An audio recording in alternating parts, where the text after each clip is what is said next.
Hello and welcome to Free Expression from the opinion page of the Wall Street Journal. I'm Gerry Baker, editor-at-large of the Journal. Thanks for joining us.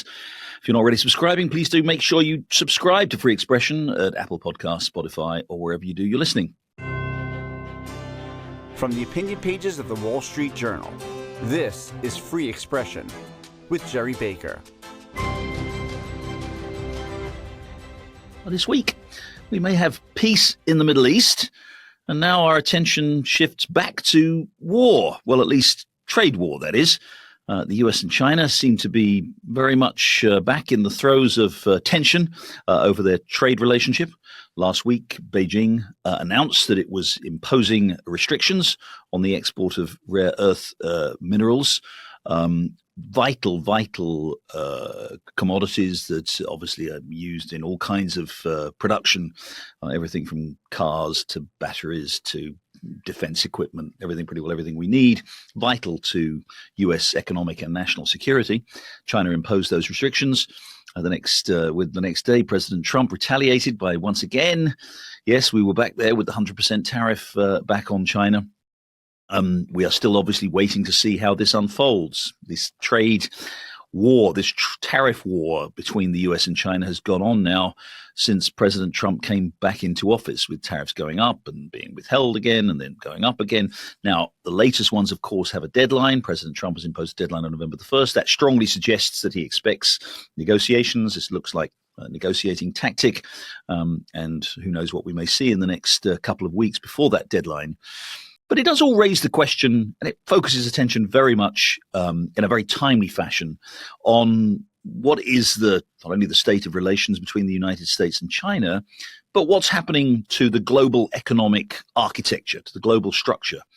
It's now pretty well axiomatic that the era of globalization that we saw at the end of the Cold War, 25 or 30 years or so, in which trade barriers came down, China entered the global economy in a serious way. We had largely free movements of trade, free movements of goods and services, financial flows, enormous financial flows, even human migration too, labor flows. It's pretty much axiomatic that period is over.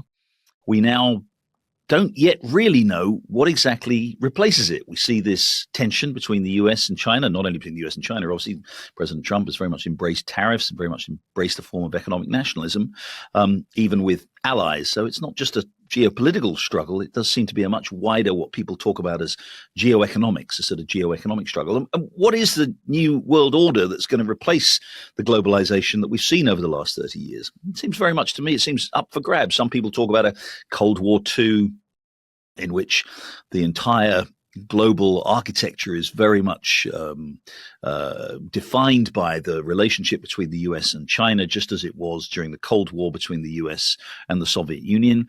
But that's not a complete picture. There are many differences this time around. China, for one, is just a much more important economic, and the economic independency between the US and China is much greater. So maybe Cold War II is an option.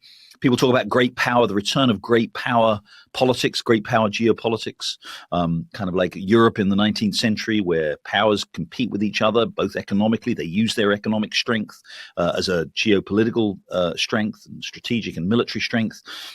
They compete for advantage in the world. Maybe that's what we're heading for. Maybe we're just heading for an era of, I hate to say it, but sort of global chaos, in which there are no clear leaders. There's no clearly defined economic or political architecture. So we're not sure. We're pretty confident that period that we saw of 30 years of globalization is over. We're not sure what's going to replace it. But my guest this week does have some ideas, and very much looking forward to hearing them. He is Neil Shearing. He's the group chief economist with Capital Economics. He's a former advisor to the UK Treasury. And he's out with a new book. It's a fascinating book. It's called The Fractured Age. And it takes on this question of what is this new era that we're living in. And his argument is that we live in an era essentially of geopolitical tension, defined by the great power rivalry between the US and China. And I'm delighted to say, so we can look into the details of this, probe some of the meaning of this. And I'm delighted to say that Neil Shearing joins me now. Neil, thanks very much indeed for joining Free Expression. Thanks very much for having me. Good to talk. So lots to discuss. We're recording this on Wednesday morning, New York time. As I said in my introduction, the trade war seems to be very much back on everybody's minds, with the U.S. and China once again battling it out. Threat of tariffs, threat of restrictions by China. And it raises the question of what kind of a world we can expect in the sort of post-globalization era. Tell us, you've written this fascinating book, The Fractured Age, which attempts to answer that question. What is this new world order? Tell us first of all, what you mean by the fractured age, and what kind of a world you think we can expect now in the coming years. Well, the genesis of the book really was trying to unpick the question that you just posed, which is to say there's the idea of deglobalization is all around us. We see it. We open the pages of the journal, the FT, the media, the idea that countries are turning inwards, tariffs are going up. We're heading, or at least at risk, of going back to the 1930s. And when I looked at the data, and I looked at the data with colleagues at Capital Economics, we could see this narrative of deglobalization everywhere in the rhetoric, but it wasn't in the data. When we looked at global trade flows, they were close to record highs. When we looked at global capital flows, they were close to record highs too. And despite the repeated efforts of Western governments to push back on flows of migration, people flows, migration flows are still close to record highs as well. So that we had this narrative of deglobalization everywhere, but it wasn't in the data. So we asked ourselves, and I asked myself, well, what is happening? And that gave rise to the idea of fracturing. Now, what do I mean by that? What I mean is that the defining feature of the global economy over the past 15 years really has been an intensification of a superpower rivalry between the US on the one hand and China on the other. And what that's doing is causing both economies to pull apart from each other, to fracture. And it's also pushing other countries to align with either the US or China. And we've seen that play out over the past few months. So what we're having, what we're witnessing, what we're experiencing is not a period of deglobalization. It's not a return to the 1930s. It is a fracturing of the global economy into these two blocks. And the fault lines of that fracturing and how other economies align in that fractured world will be absolutely critical to determining the economic consequences. Let's break that down a little bit, as you do in the book, because it does run counter to the narrative that we've seen both political pressures. We've seen Brexit, and we've seen Donald Trump, and with his assertion of economic nationalism and everything that seems to flow from that. We've seen national security pressures to some extent, the rising tension between the US and China in particular, and the talk of decoupling and US companies de-risking and all of that with their businesses in China. And we've also seen with the pandemic, this a lot of talk about resilience, about building resilience into the global economic system. Companies looking very hard at their supply chains, concerned immediately during the pandemic and after the pandemic about the resilience of their supply chains. We heard a lot about nearshoring and friendshoring, that people were no longer going to be exposed to the possibility that their supply chain, on very, very tight schedules, could be held up for months by political or economic or public health issues. So we heard a lot of talk about that. Are you saying that that while that talk has been going on over the last 5 or 10 years, that maybe the data just have been doing their own thing, or explain, and I think you do this a little bit in the book too, that some of that, especially the last part of that, the sort of friendshoring, the kind of the attempt to build resilience in supply chain, is part of this, the world evolving into these two blocks that you're talking about. So that it's less that trade as such, or financial flows, capital flows, have shrunk over the last 10 years in a quote deglobalizing process, and more that countries have clustered around each other more in, so international trade may still be continuing, but there's less and increasingly less trade across these blocks. Is that what we're seeing? Exactly. That's exactly it. So when we look at global trade flows, they, as I say, are close to record highs. If you look at flows between the US and China, though, China's exports to the US, we've had some data over the past week for September. If you're a trade nerd, you follow this monthly data like I do. They're now at their lowest level since 2012. So we've seen a collapse in bilateral trade between the US and China, and yet global trade flows are at a record high. And if you look at the example of cell phones, I think it helps to get at this. It helps to explain what's going on. In 2018, about 75% of all cell phones that were purchased in the US were made in China. Virtually none of those cell phones were made in Vietnam. Virtually none of those cell phones were made in India. This year, barely 1 in 4 cell phones purchased in the US will be made in China, and India is on course to become the biggest supplier of cell phones to the US.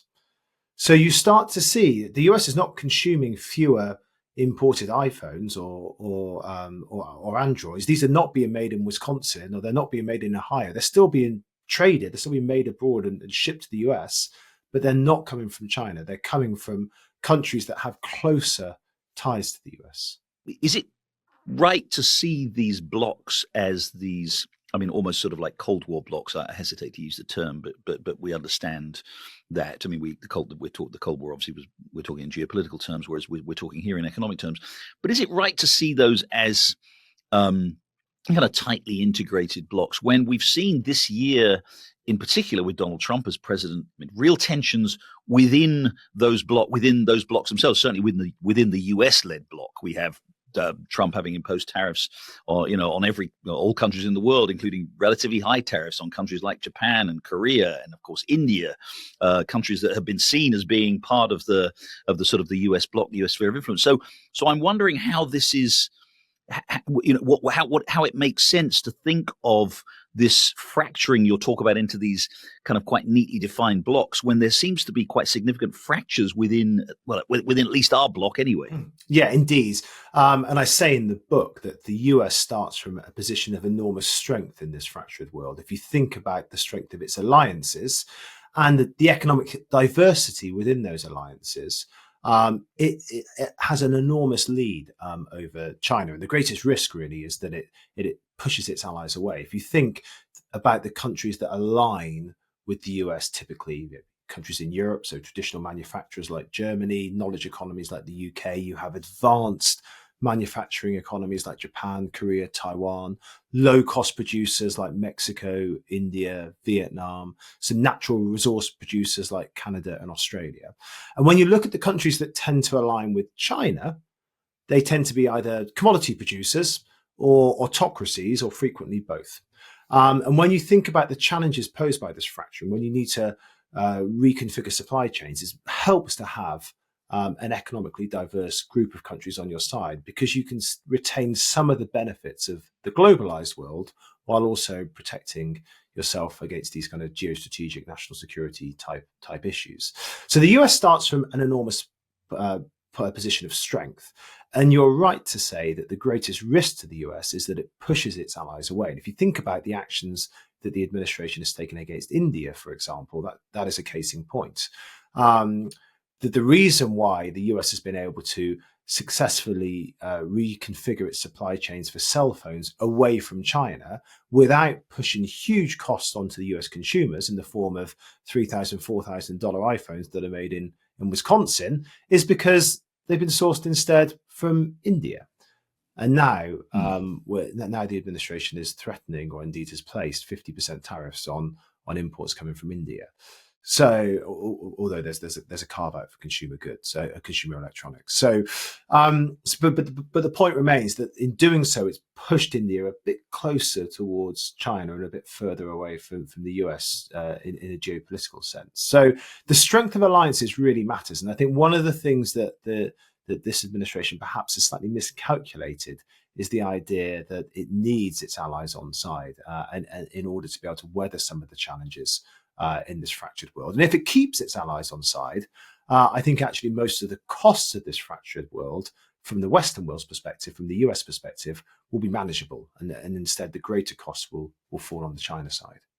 Yeah, what are those costs then? Because, again, one of the things most people would agree, whether they make of the case for and against globalization, was that the last 30 years has seen this extraordinary kind of supply boost to the world as a result of trade barriers coming down, as a result principally of China, but also of Southeast Asian nations coming into the world economy, and companies in the West, particularly in the US, but European companies obviously just having access to this massive supplies of cheap labor and great sort of production capabilities, which of course have, we know the downside of that, which is that, the tremendous amount of jobs that have been lost in traditional industries in the United States, in Europe, to those emerging countries.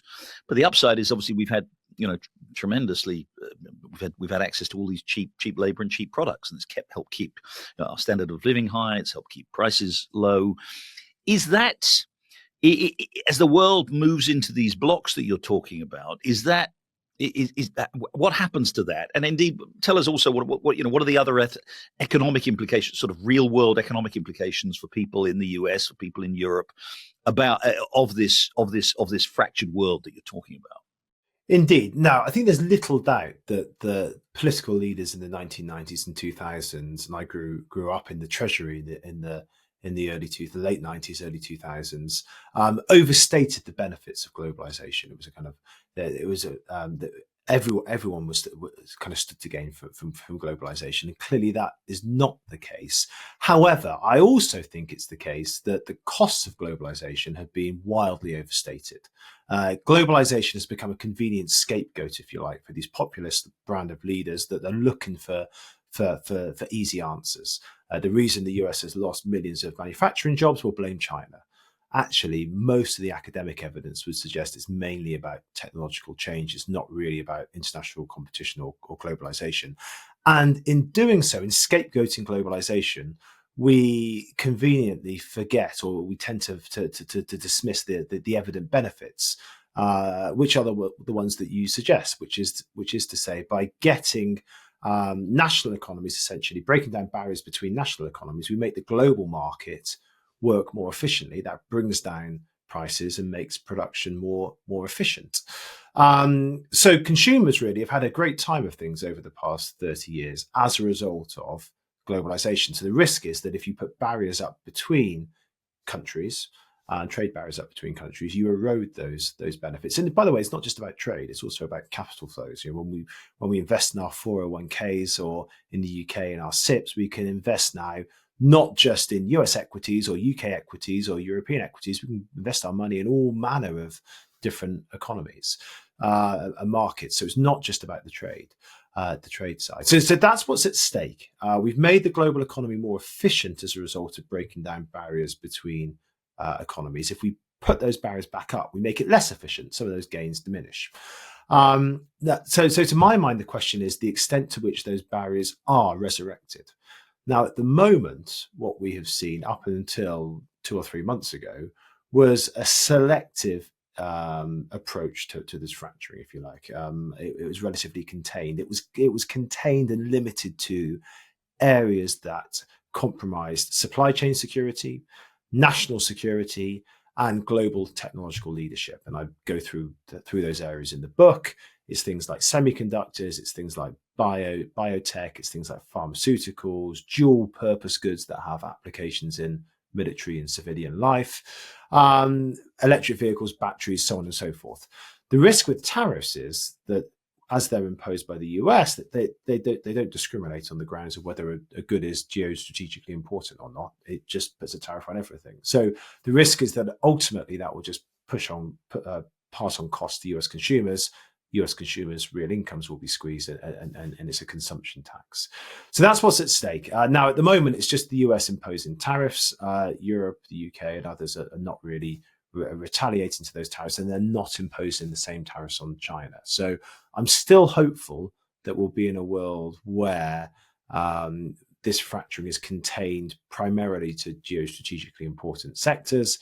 And if you look, even the tariffs that have been put in place by the Trump administration, those are lower typically on US allies. If you think about the tariffs that have been negotiated with the EU, with Japan, we're soon to get a deal, it seems, with Korea, with the UK. Those are lower than those that have been imposed on China. So even then, there's some evidence of this fracturing in action.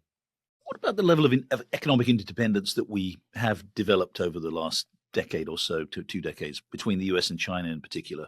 We've talked obviously about the supply of relatively cheap goods, which has obviously been important. And as you said, and you right at the beginning, those numbers are changing dramatically. The US China trade is shrinking, but as we've seen in the last couple of weeks, and just reiterated last week when Xi Jinping made his announcement about rare earth minerals and imposing restrictions on them, the US, we know how dependent much US economic activity, US economic, especially sort of high tech, modern, the sort of stuff that we think of as critical to the development of the modern economy. We've seen how critical that is for the US, and I spoke to someone last week in Washington who said, we are years away from being able to replace our dependence on these rare earth minerals from China. And then, of course, there's the kind of financial interdependence, or the US financial dependence on China. China's not the largest, but one of the largest holders of US treasuries. There's always been this concern that that amount of debt, in fact, China's enormous holdings of assets around the world, give it a degree of economic leverage. Is that just going to? I mean, with both of those things and the wider economic dependence that the US has on China, is that? Do you see that fading away gradually? I mean, is that going to be incredibly disruptive? Is that how is that going to work? I mean, how is the US going to manage in this fractured world? Well, first a general thought and then some specifics. The general thought, and I chart this in the book, is that speed and timing matters in all of this. There's lots of examples of firms reconfiguring supply chains to building greater resilience and doing it gradually over a number of years, and it actually not embedding a great deal of cost as a result. So I go through it in the book. There's the example of some Japanese car manufacturers after the Fukushima nuclear disaster. They reconfigured supply chains to eradicate single points of failure, and it didn't really add a great deal to costs within their supply chains. So if these supply chains are reorientated in a gradual manner, then I think the costs are manageable, frankly. If it happens very quickly, and we saw an extreme version of that, albeit not for fracturing reasons, we saw an extreme version of that with European energy supply chains after Russia's invasion of Ukraine, then the cost can be huge and the disruption can be enormous. So timing matters. Now, as for the areas in which this could take place and the dependencies and interdependencies within the global system and in between the US and China in particular, I think a couple of points worth stressing. Rare earths, clearly in the headlines, there's an entire chapter on commodities and rare earths in the book in which I kind of unpack all of that. And the key point there is that although US imports of rare earths from China are relatively small in value, they are the smallest but weakest link in a very long global supply chain. So if you remove that link, then the supply chain suddenly kind of unravels. So we shouldn't get seduced by the idea that just because the value of these imports is quite small, they don't matter. They're absolutely critical. But it's not just rare earths. If you look across technologies, actually, there's this image of China as being the workshop of the world with kind of vast amounts of toys and furniture and clothing pouring out year on year. And in some sense, that's true. But it's also now a global leader in many areas of technology. Battery technology, for example, is an area, again, I go into in the Fractured Age in the book and explore. So there's going to be lots of areas where the US and its allies are going to need to decouple themselves, I think, for geostrategic and national security reasons from China. If they do that slowly, I think it's manageable. If it's enforced quickly, then I think the costs become quite substantial. Now, on the other side, and you touch on it, the financial linkages, the conventional wisdom here is that China has the US over a barrel, as it were, because it holds vast amounts of US dollar denominated assets. I view that rather the other way around, actually, which is to say that the reason that China holds vast amounts of US dollar denominated assets is because there's really no alternative. China runs this enormous trade surplus, we all know, each year. And what that means it's doing is accumulating external assets.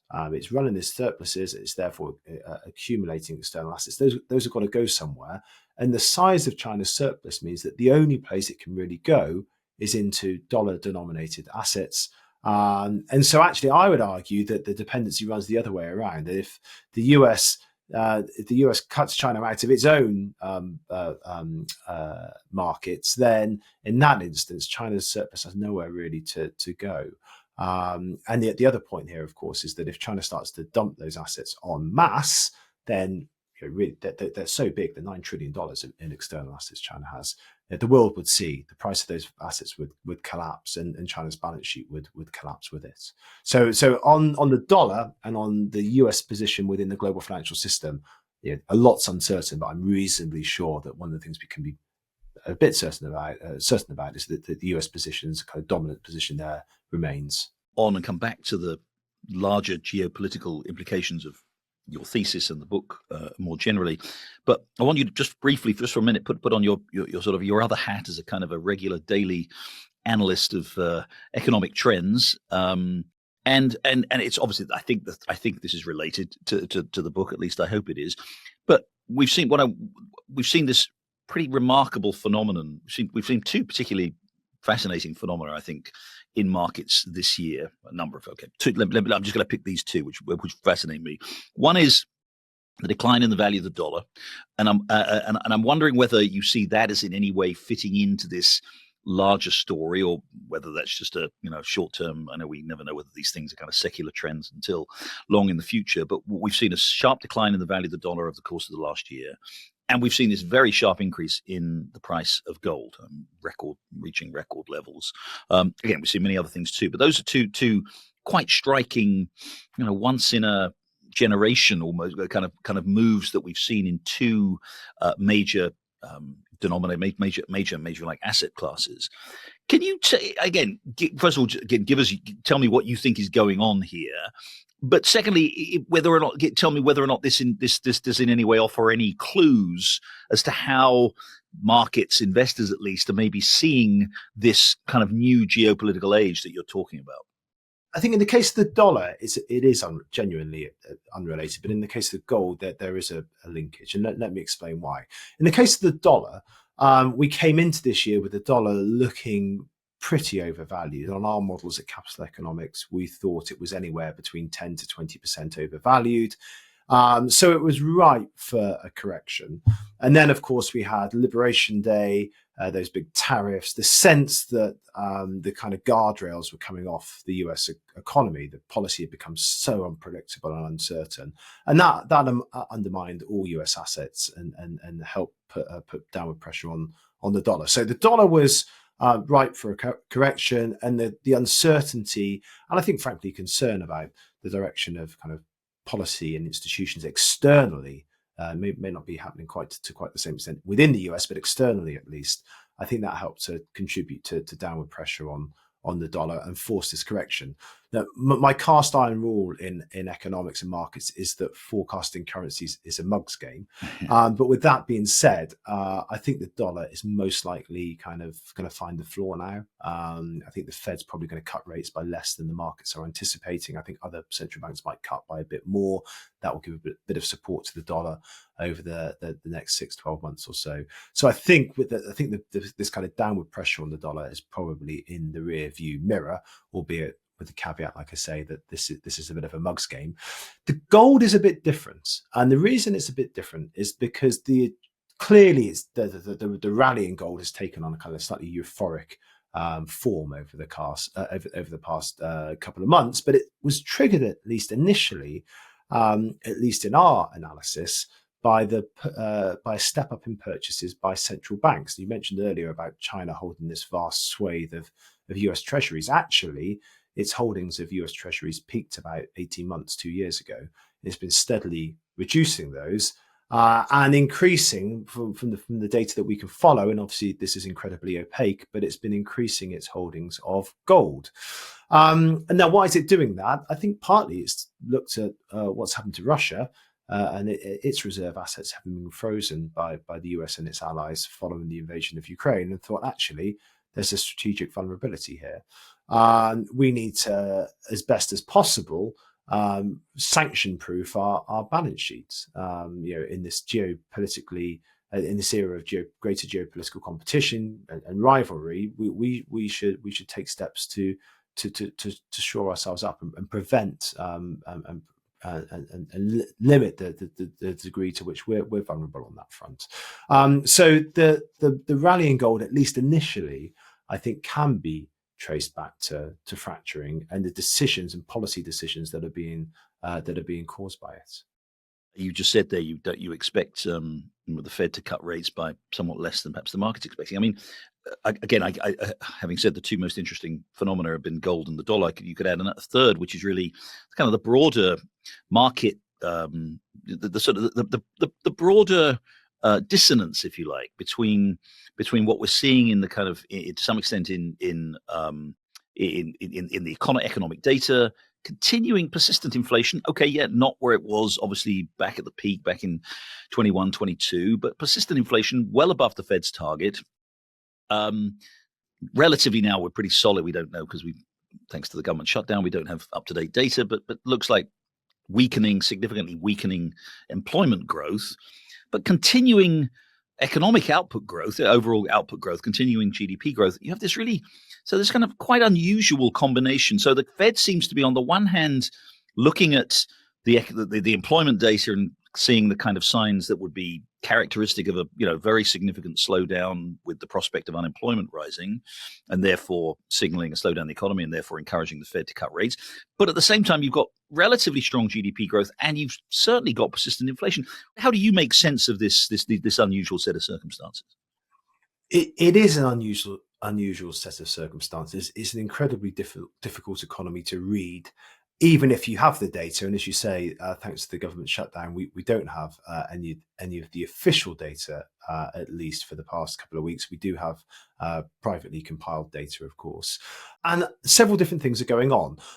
You're right to say that hiring in the US has slowed, but we also know that because of the immigration clampdown, labour supply has also been squeezed. So there has not been a big surge in unemployment. We've seen payrolls growth slow, employment slowing, hiring slowing, but we're not seeing firms lay off workers, and we're not seeing a surge in unemployment because the supply side of the labour market has been squeezed.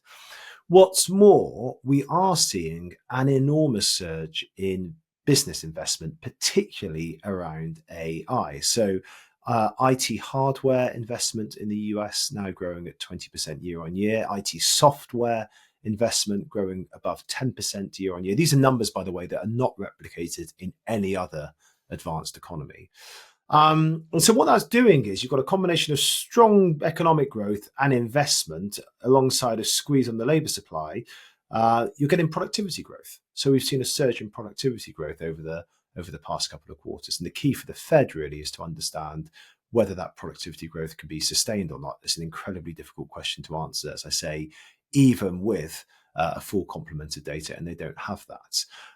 What I do think, I would say at least, is that yes, there's some signs of of hiring slowing in the labour market cooling. I don't think there's a great deal of evidence to push for major interest rate cuts along the lines that the administration wants. The only justification for cuts on that scale would be if the economy is tanking, which presumably the administration doesn't want, and in the data, at least so far, there's not much evidence of. And just a very quick one before we go back to this geopolitics.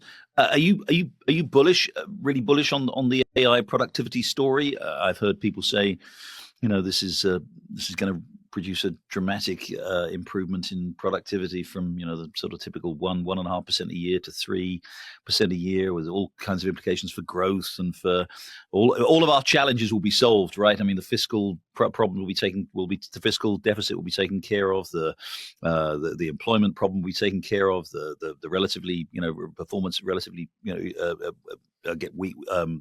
relatively weak productivity performance, all of that. Are you a believer in this AI productivity boom story? I am, but with one important caveat, which is to say that you should separate out what's likely to happen in the real economy from what's happening in markets. So when we think about the impact in the real economy, As economists, we tend to think about whether something is what we call a general purpose technology. So these are technologies that have applications beyond just the sectors in which they are developed. So think about steam power, think about electricity, think about the internet. These are the classic GPTs, general purpose technologies, and they transform productivity growth and prosperity and living standards over a long period of time. Now, personally, I think that AI meets most of the characteristics of being a general purpose technology when you think about its applications across a broad number of sectors. So I think we should expect it to have a transformative effect eventually on productivity growth. Now, whether the pickup in productivity growth we've seen so far is AI related, I think is another question. I think it might just be thanks to this squeeze on the labour supply in the US. But I think over time, we will start to see benefits coming through from AI in terms of increased productivity. And I think once those do start to come through, they will be largest in the US. It could boost productivity growth, at least on our analysis at Capital Economics, by 1 to 1.5 percentage points a year. Much smaller amounts in Europe because for various structural reasons. The question then becomes, well, what's happening in markets? And is what's happening in markets and the equity market justified? Because we've had this spectacular increase in tech stocks over the past couple of years. And the answer there is that when you look back at history, markets tend to try to crystallize the benefits of these transformative technologies ahead of them actually materializing in the real economy. So they try to capture the benefits without that benefit actually necessarily being realized in the real economy. And so it's fertile ground for bubbles developing. And I have a sense that we might be in the early foothills of a bubble inflating around AI in the market. So could get a bubble, could inflate further, could pop, but the AI technology will still be around once that happens, just like the internet was still around after the dot-com bubble burst. And I still think that in 10 years' time, we'll look back and think that there was a step up in productivity as a result of these technologies. Although, of course, there famously wasn't really a productivity step up with the internet, and or it was the famous. I was reminded when you were talking about the globalization being everywhere but not in the data. I think that's the famous Robert George quote: like computers are everywhere except in the data. Whatever. Yeah. Yeah, computer age is everywhere, but not in the data. But actually, we did get it eventually in the data in the US. Interestingly, we didn't seem to get much of it in Europe, and there's an interesting question there as to why that's the case. All right, let's get back to the book and the geopolitics of this fractured age. Where does this go? There's, if you're right, if your thesis is right, we are entering this sort of geopolitical fracturing, this competition between these blocs, the US-led bloc and the China-led bloc.